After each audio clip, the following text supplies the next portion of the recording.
everyone, I'm Rachael Ray, and this is I'll Sleep When I'm Dead.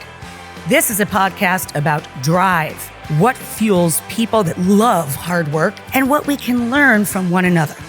I'm excited for everyone to join me for conversations with people I know and people I want to know better.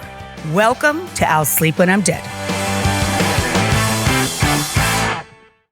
Today's guest is the perfect example of I'll sleep when I'm dead. I believe that people that work in kitchens all of their lives just become accustomed to, I care more about the food than myself, or I care more about service or the customer than myself. It's a mentality. It's more than just you're working in a kitchen. It's a DNA thing, I think. You're either born for it or you're not. My friend Anne Burrell is an incredible chef. Everyone knows her from so many things, of course. But she's always been so open and honest with me about how human she also is. And I want everyone to get to know her better today, because the point of this podcast, the point of this show is, what can we learn from each other if we want to be strong in our lives, strong in our jobs, achievers? If we want to appreciate the time we're alive more than the time that we're asleep.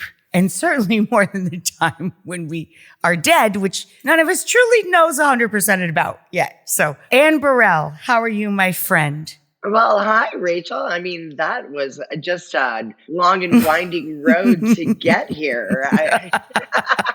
How are you? How's your hand? It's all going to be fine, but that's the point. All of us will be fine. But can you speak to that? How the mentality is when you work in a kitchen, it's about service and it's about when can I get the food out and did the food survive, and how you've dealt with it over the years and what your path has been down that road. Well, yeah, it's like when things like that happen, you just like push on. You don't even think about it even in the moment, and you just carry on. And it's like, all right, let's get the job done. What do we have to do? I'll think about and look at my war wounds when, service is over or whatever. But it's so funny you say that about like hot stuff. I always say that I have asbestos hands, asbestos fingers. Like I could commit crimes because I have no fingerprints. And like, so when I'm, like cooking at home, and I will hand Stuart, my husband, like something that I think is barely even warm, and he's like, whoa, and I'm like, oh my God,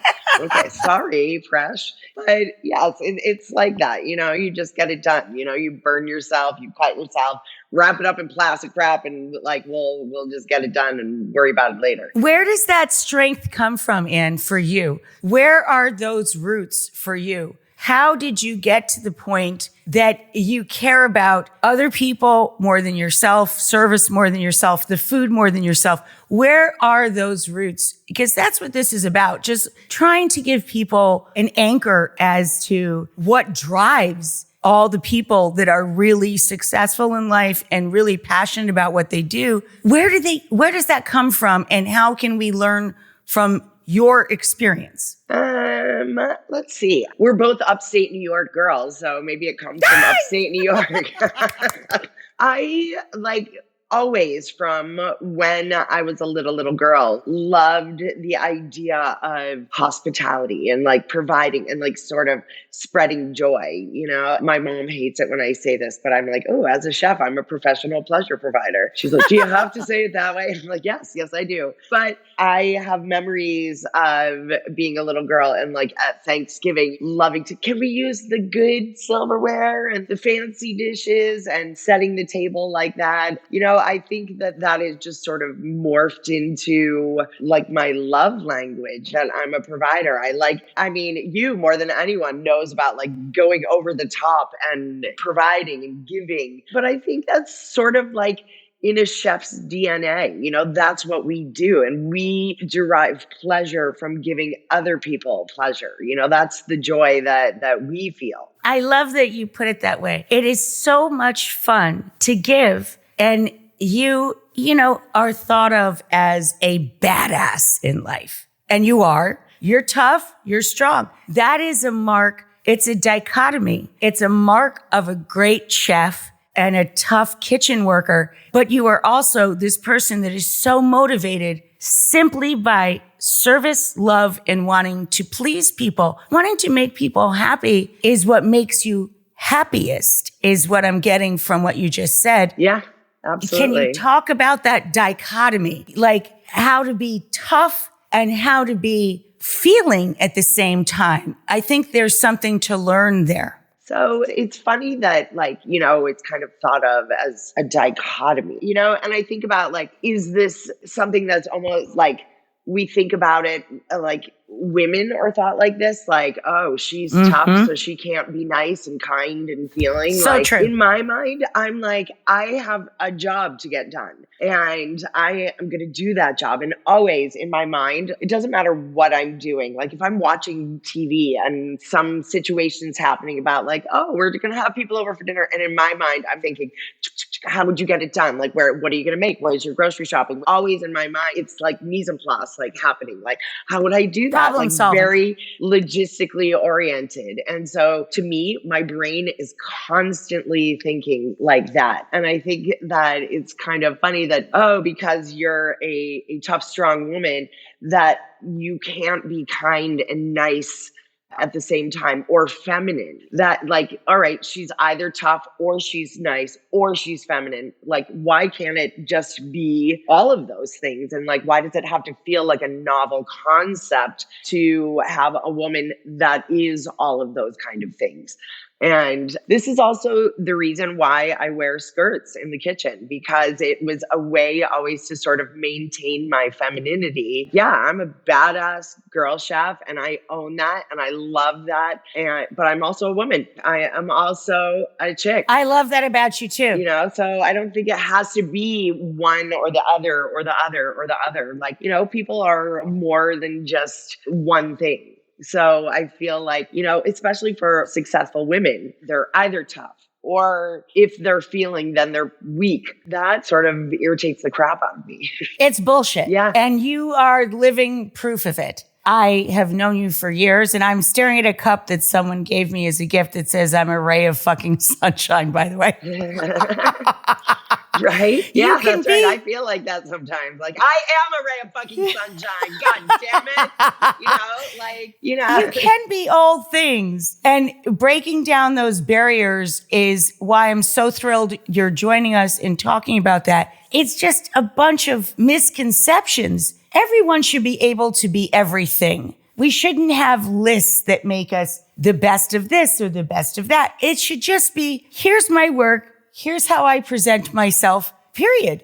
Here I am. And judge me on that. But I love that you got to why you wear skirts. You are one of the most elegant dressers. I meet you for dinner. I'm in like crap.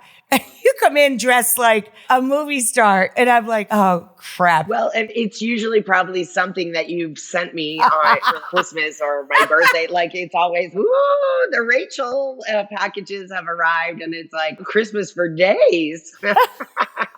Now, Anne is a beautiful dresser, and she dresses as an elegant lady from back in the day, put together to the nines. Does that matter to you, how you present yourself when you go out in the world?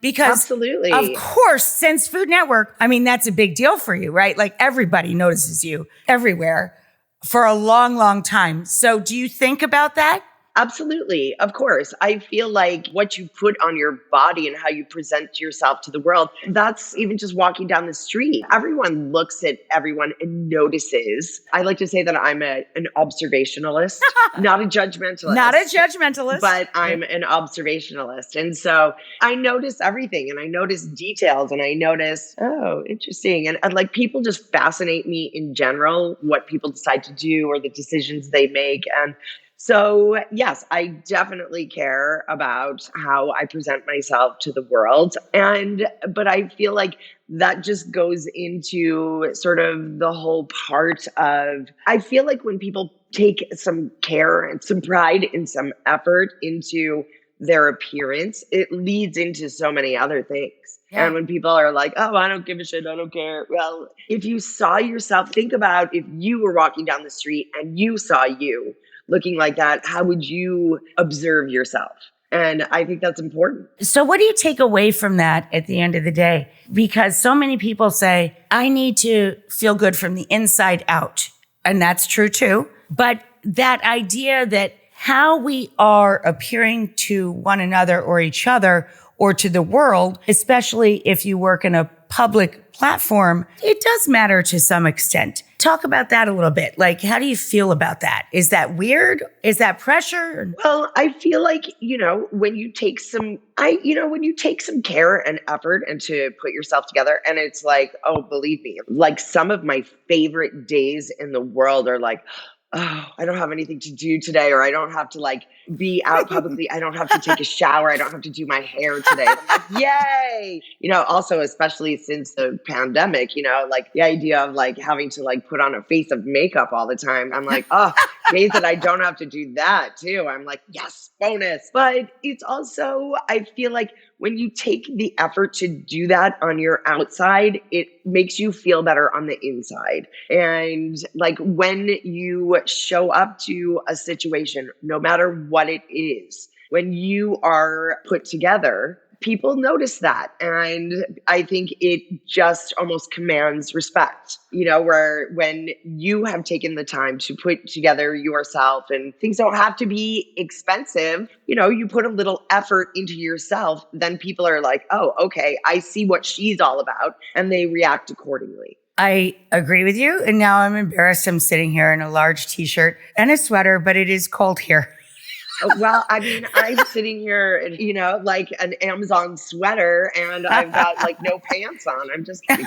I have pants on. But I think it just goes into the whole package. And I think it's like how it sort of shows how you think of yourself, how you present yourself to the world. I don't think people know a lot about your path. The double college degrees, the one job, and then changing your path totally in life. Can you walk everybody through just kind of for what we can learn from it? How you got from A to B to C to D to, wow, Chef Anne Burrell. Can you just walk them through a little bit of that at least? I mean, sure. I grew up in upstate New York in a teeny tiny little town. You've seen it. You're like, oh. And I have your board from town. Anne sent me a board that I serve John breakfast on almost every day of the week. And I serve his sandwiches, lunches, and burgers on it as well. Thank you, my friend. That was the first time I was ever at your house. And I was like, I can't show up with nothing. And so I brought you like a cutting board that was made from wood from my little town of trees that have fallen down. And I show up at your house and then I'm like, oh my God, why did I bring her a cutting board? Because I look over on your counter and you have like 50 of them. And I was like, oh, geez. No, you don't understand. Each one of them has such meaning to me. I know. I feel the same way. Like I have my collection of them as well. And it's like, I just need more stuff, and like that one is for this and that one's for that. Like everything has their specific, and I'm like, I need them all. Yes, I totally get that. So yes, a teeny tiny little town outside of Syracuse, New York. And, it was like a beaver cleaver growing up. It was like you could go on vacation for 2 weeks and leave your house unlocked and everything is fine, or if you're ever doing anything bad, the mom phone tree would start, which I started quite a bit. But like I knew from a young age that I was like, I have more to do in life than this little town. I was like, I knew that there was a big world out there and I just could not wait to get into it. And you did all around the world, but Exactly. You're still so attached to it. And that's what's beautiful, that you're both. Speak to that. And it's like a small town girl. Like, I feel like, your upbringing and where you come from never leaves you. You can leave it, but it never leaves you. And my family still lives in my little town of Casanova from upstate. That's where, when I got married, that's where I had the wedding. And it made I was there. You were a bridesmaid. And it made me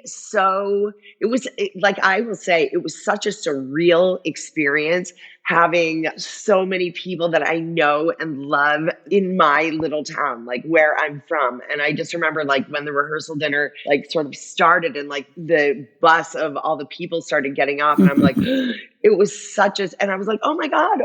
And it's not like I hadn't invited them. I knew who was going to be there, but it was like just this collection of people. in my little town. And I was like, oh my God. And it started from then. And then it was an amazing weekend. So I went to college after leaving my little town because you're supposed to. I had no idea what I wanted to do in life. And I ended up graduating from college with a double major of English and communication, which means I did poorly in 2 subjects. I was a terrible, terrible student because I just didn't care. I wasn't interested. Whatever. I'm like, oh, all right, college, we'll read books and talk about it, I'm sure. And yeah, I can communicate, I guess. I mean, honestly, I don't really remember what I learned in college. I must have learned something, but I still remember what bar had what special on what night, but I don't remember really what I learned in college. But it was during that time that I started working in restaurants. I started waitressing because I wanted to buy a car. And a week in, I was like, it's the aisle of the misfit toys. And I feel like I fit right in here. And I get to do hospitality. And I was like, I get to make people happy. And I loved it. You get to be you. Yep. Yes. And it was the few little sprouts of Anne Burrell starting to happen. And then, a year after I graduated from college and I was still waitressing, my parents were like, okay, Missy, what are you doing with that college degree? Let's get a real job. And so I got a real job, a really fucking bad job. And it was all on the phone trying to recruit physicians hi, this is Anne Burrell from Physician International and I've got an excellent opportunity for you. In an old school that was a dreary building. And I'm I did that job for exactly 1 year. I quit on the day that I started 1 year later so I could get my vacation pay. I'm blonde, not stupid. May I add, you do have a silky voice that sounded really delightful saying all of the pitch. Well, I have a little bit of a cold. I sort of feel like Phoebe on Friends when she was my sticky, icky shoes. And she's oh, this girl sounds good, and then she's trying to stay sick. So I have a little raspy, it worked for situation you. going on. The sales pitch call sounded great. Oh but I'm glad you quit. The world is glad you quit. But it was during that year that, I had an epiphany. I remember every single thing about the moment, what I was wearing, what time it was, where I was, what the sky looked like. And I was just I am 23 years old and I am too young to be this miserable. And so that's when, at that moment, I decided I was going to go to culinary school and I was going to go to the Culinary Institute of America. And so at that time at the CIA, not the Central Intelligence Agency, we've got the CIA, my CIA has been around longer than the other one. Yeah. Yes. And we always had a little saying they spy, we fry. I know, so stupid. They spy, we fry. You actually did fry. You fried at McDonald's first, though, I believe. I did. That was my very first job. I was a couturier. I got to make the fries. And I just hated the polyester uniform. You had to pick them out of a giant box. They'd been used. Everything smelled like French fries. It was really gross. So I moved home after being out of the house for 6 years, which was a disaster. But I had to get a job because the CIA would not even look at your application until you had at least 6 months working in a restaurant and 2 letters of recommendation, of which I had neither. So I got a job as a prep cook, washing lettuce, cleaning shrimp, I'm going to wash the best lettuce that's ever been washed in the history of lettuce, these are the cleanest shrimp ever. So I did that. I got all of the stuff that I needed to have happen to go to the CIA. And I remember the first time driving around the front of Roth Hall. That's the big sort of entry hall at the Culinary, and just being oh my God, I'm home. And it was the first time that I was in the right place at the right time in my life. And I could not learn enough. I could not know enough. It was the only time in my life that I was God, I have to sleep. I have so much stuff to do. I don't have time to sleep. And you'll sleep when you're dead. How you are every single day. Now that I'm this many years old, I really do enjoy my sleep. And it was a whole community of people talking and living food. And I just never experienced anything like that. And it was just so amazing.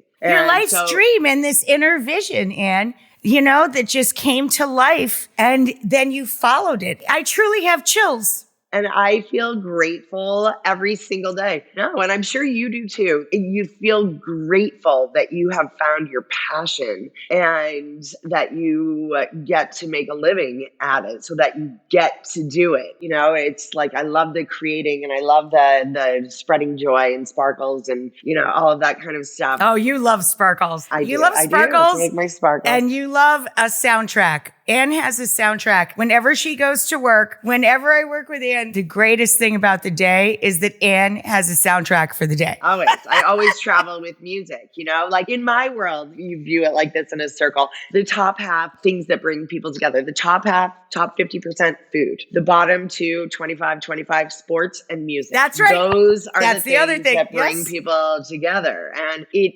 shows us that we are far more alike than we are different.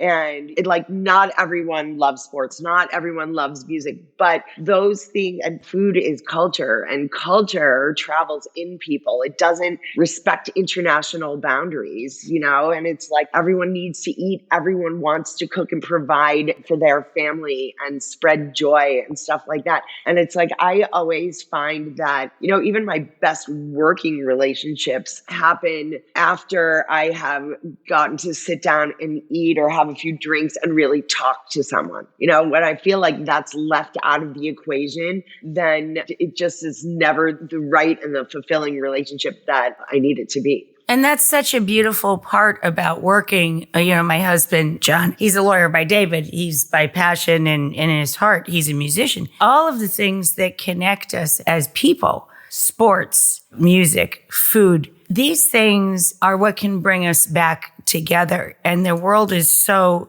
divided right now. I think it's an important time to be a person in any of these types of professions, because you can make people happy again and just come together again. I think if we just come together more and talk more. Come together. Yeah, exactly. Right now. Right, there we go. Should we do a little karaoke? She loves karaoke, by the way, and she is a badass at it. Woohoo! I love karaoke. And she does it with our family. Longer. Yes, I do. It's Stuart and I have a wicked karaoke set up here in the house, and so we sing at home. I love it. As Anne mentioned, I was a participant in her wedding, and I have to say, Anne, my own sister has been married a few times, and I only got to be in one of her weddings. The only person who ever asked me to be in their wedding other than my family member was you. It made me burst into tears. I was so honored to be there. It was so much fun. And it was so freaking cold. Fucking cold. I could say fucking. It's a podcast. It was so cold. I loved it. But I loved it. It was rainy. I don't remember it being that cold. I just remember it being rainy. Wet, That's Stuart, my husband, is English. And I swear he willed that to happen. The misty English, the Moors or something. I swear to God, that weekend, the second I left for the rehearsal dinner, it started raining and did not stop until the second the brunch was over on Sunday. And it was okay, we were not meant to. I wanted, that perfect fall, the leaves. No, it was wonderful and fun, and who cares? Oh my God, it was the most fun wedding I've ever been to. It was super, super fun. I've been to my own wedding, and I don't know, that might have topped it. It was really fun. I was not at your wedding, but I was at your 10th anniversary. You were at the anniversary. In Italy. Yes. And that was really fun, I will say. And we may have to do a second episode with Anne so we could talk about all of the weird from the weddings and anniversaries and get-togethers. And just times together. Isn't that the good stuff in life? Isn't that the stuff?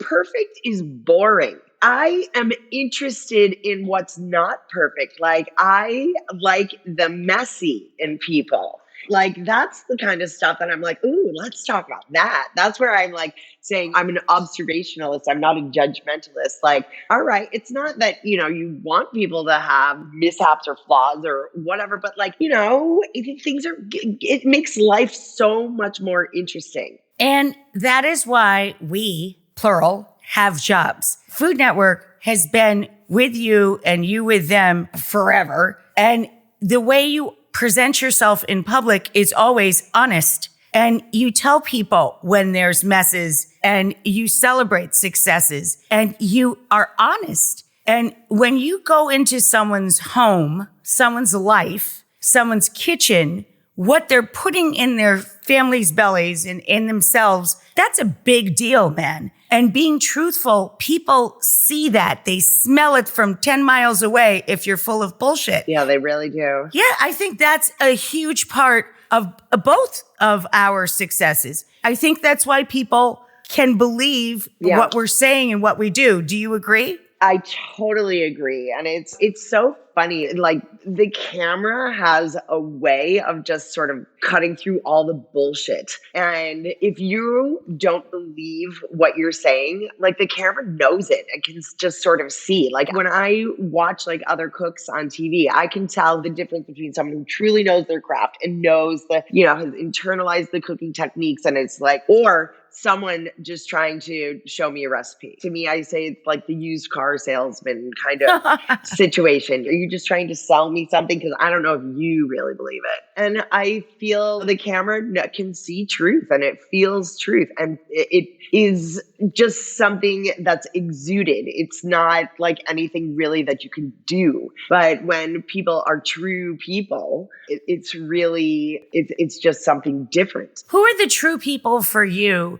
when you were young that you would watch or study? Who were the chefs or cooks that influenced your life? Well, like when we were young, there really wasn't a lot of people to watch. So clearly, Julia. I loved Julia Child, of course. She is like always and forever my number one. And like that, and my mom. And it's so funny because I was at a food and wine festival this past weekend and I was sort of telling my story a little bit. And I was like, when I decided to go to culinary school, there wasn't even Food Network to aspire to be on. That's right. There wasn't. And so I went into it for the sheer love and the passion of the cooking and the energy and the feels of restaurants and, like the kooky, nutty. And I was like, oh my God, there's no fucking way in my life that I could have ever sat at a desk. Oh, I know. Like I did it for 1 year. I can't even imagine you. Felt like a flower, like wilting, or like a candle slowly being smothered. I was just like, I couldn't. And I have always been attracted to people that are strong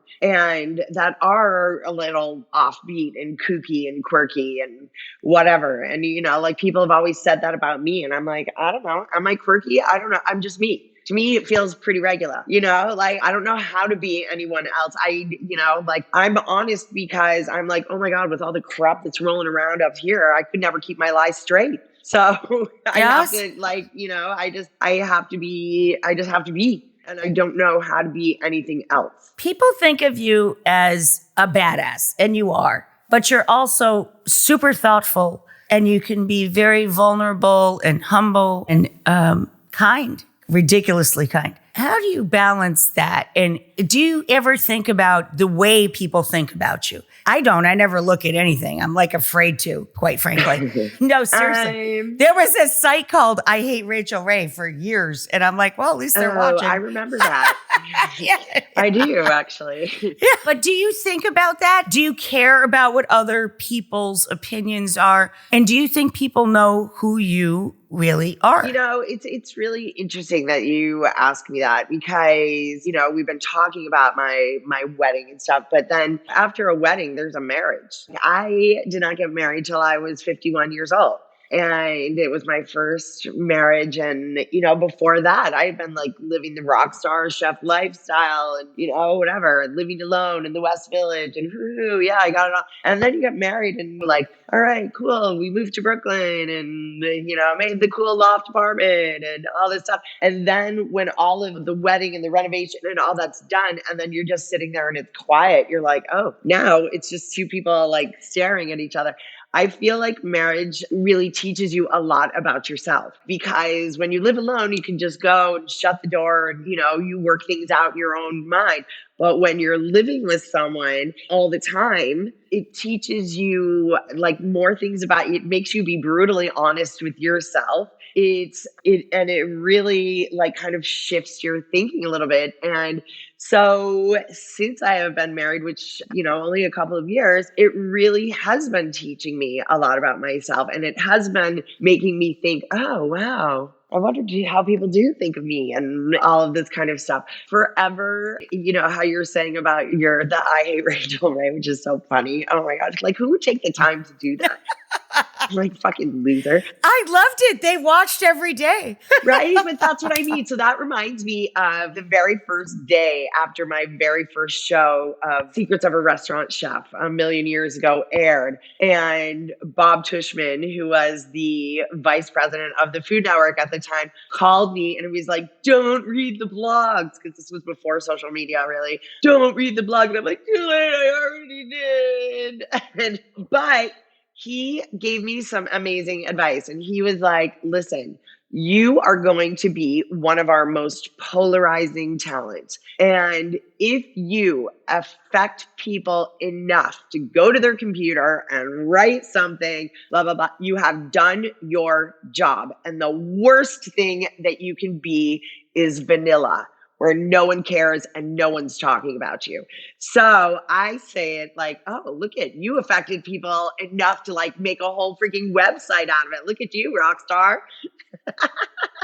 I decided at one point, stop looking at negative stuff. Do you look at stuff today in your life that people say positive or negative? Do you spend the time to even check in on that stuff? Or do you get to a point where you're like, yeah? It's funny, like when you're starting out, the haters always come out first. I don't know why that is. Like the haters, like why are they the first ones always to show up? Where are the nice people? But after you've been doing it for long enough, you're just like, anybody who's a hater now, you're like, ugh, whatever, because you have enough other positivity in your life. And, it's like, all right, fine. You be a hater over there. I'm going to be happy and enjoy my life and keep working hard and whatever, doing my thing over here. So you want to be a hater? Great. Knock yourself out. I don't give a crap. You do you. My God, I watched you obsessively. And I quite frankly, I was on Food Network for many years,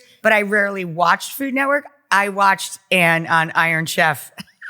Well, I mean, do you remember the battle that we did? You were with us. Oh my God. Oh my God. I swear to God, after that day, after the battle. I still have nightmares about it. I remember looking at you and it looks like someone had shaken you and your eyeballs were rolling around in different directions and you're like, that was not fun. I was like, it's so hard. It really is iron. It's like being pressed with an iron.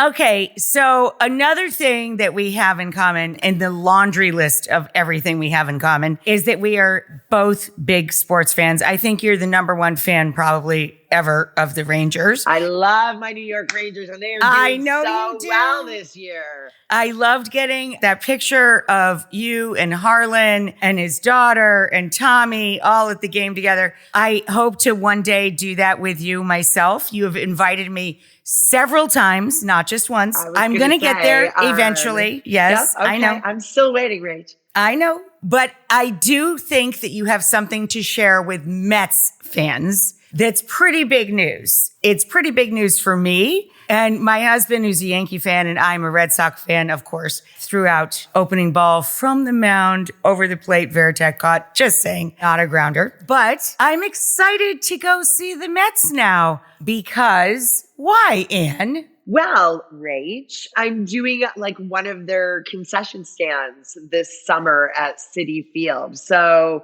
it's kind of really exciting. I'm doing an Italian concept, caprese. I'm doing, and it's It's called Anne Burrell's Italian Eats, and it's like some good old-fashioned, like sort of straightforward, red saucy Italian food. Amazing. Yeah, some good old-fashioned red saucy Italian food, game day, cheesy deliciousness, and maybe some meatballs. But like they have so many great food stands out there, and so that I was super excited when they asked me if I wanted to do a booth or a food stand there this summer. So, and I'm like, all right, let's go Mets. And, oh wait, hold on. Look what I just got yesterday. Whoa! There we go. My own Mets jersey, right? There we go with the Mets. There you go. So you're going to be hitting the stand with that, baby. Yes, ma'am. Do you feel like you're at a point where you can wait for people to ask you, like the Mets did, hey, come and join our party? Or do you feel like you have to still be like going out after the long ball? Both. I feel like anytime you just sit back and coast, then it's like constant in motion. You have to keep planting seeds, to have the fruit of your labor. I love that advice. It's like you just got to keep moving forward. You got to be like, oh, what else could I be doing? And as I said, like, I am not a person that could have ever sat at a desk or whatever, but I love this sort of unconventional sort of lifestyle that I lead. When I'm shooting a show, like it might be, for a few weeks, it's like balls to the wall. And then other times it's like, oh, I have this, I have this, but like hit it and quit it and like all sorts of other little things. And so you can do projects. And so, like I'm doing this thing with the Mets. I have another partnership with a group of nursing homes that I'm helping them redo their whole food program. How did that come to you? So that they came to me on that one. And amazing. So it's a group, it's called Care Right. And it's a group of like 30 nursing homes. And there's like some in New York and Tennessee and Florida. And it's a long, slow process, but we're just starting to get things rolled out now. And so then the residents are that's wonderful, really happy. And like the cooks are really happy because it just ups their game. And, right. They get to actually cook. Exactly. Yeah, beautiful stuff like that. And then there's shows and there's whatever and, all kinds of stuff that goes on. And I love it. If you ever want to partner or guest cook on that, you let me know. I would be there in a heartbeat. That's a beautiful, beautiful project. I love hearing about that, my friend. You are just something so amazing, a force of nature. I have to say, on a personal note, it's obvious Anne and I are friends, but Anne has been so kind to me over the years. Really, I adore you and I thank you for spending time with us and sharing with everyone just a few of the keys of how you got to where you are today. And can you leave us with something that people would never believe about you or something surprising or funny? You're great at this. Just tell people something silly that they would be like, what? Anne just said that? I have been for years saying, hi, I'm Anne Burrell and I'm inappropriate. But I'll say this. I'm just a little Anne Burrell fun fact that people don't know that I knit. So I know during the pandemic, I started knitting baby blankets for people and amazing. So I have never stopped and I'm on like baby blanket. I think it's number 39. So that's amazing. That's a damn lot of kids, man. And some families have gotten 2 blankets because they've had 2 kids. But so whenever I'm sitting down watching TV or whatever, I'm always knitting. That is amazing. I love you, Anne, and my love to Stuart. I will, and to John, and to, Boo Boo. Little and Bella, all yeah. of that. Bella Boo Boo, Boo Boo Boo Boo. I will see you soon in person, I hope, back in New York or in Italy. Or both, or all, everything. All right. Mwah, mwah, mwah. I love you. You're bye, right. honey. There we go. Bye. I'm Rachael Ray, and this is I'll Sleep When I'm Dead. Keep up to date with this podcast across all social media platforms at Rachael Ray and at rachaelray.com. I'll Sleep When I'm Dead is produced by Joanna Jojo Paredes, Tommy T.C. Crudup, Andrew Cappy Kaplan, me, Rach, and special shout out to my husband, John, the Kuzumano, who provides not only the music for our show, but he's been my wingman pretty much every episode of this podcast, and I'm using his studio for it. Thank you, honey. Also, we have editing help from Joel Yetten. Subscribe to this podcast on your listening site of choice, and thank you for listening to I'll Sleep When I'm Dead.